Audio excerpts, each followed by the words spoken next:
Ditanya soal Jokowi digugat terkait mobil SMK, Kaisang katupkan tangan dan pergi. Ketua Umum Partai Solidaritas Indonesia, PSI, Kaisang Pangarep enggan menanggapi pertanyaan terkait gugatan Wan Prestasi terkait mobil SMK terhadap Joko Widodo.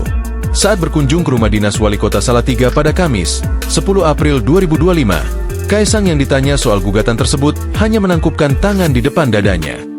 Dia selanjutnya bersalaman dengan beberapa orang untuk berpamitan tanpa merespon pertanyaan dari wartawan. Seperti diketahui, Kaisang merupakan anak ketiga Joko Widodo. Gugatan Wan Prestasi terkait gagalnya produksi massal mobil SMK telah diajukan ke Pengadilan Negeri PN Solo, Jawa Tengah. Gugatan ini tidak hanya ditujukan kepada PT Solo Manufaktur Kreasi selaku produsen mobil SMK, tetapi juga menyeret Presiden RI ke-7 Joko Widodo, Jokowi, dan Wakil Presiden RI ke-13 Maruf Amin. Mantan Presiden Joko Widodo, Jokowi,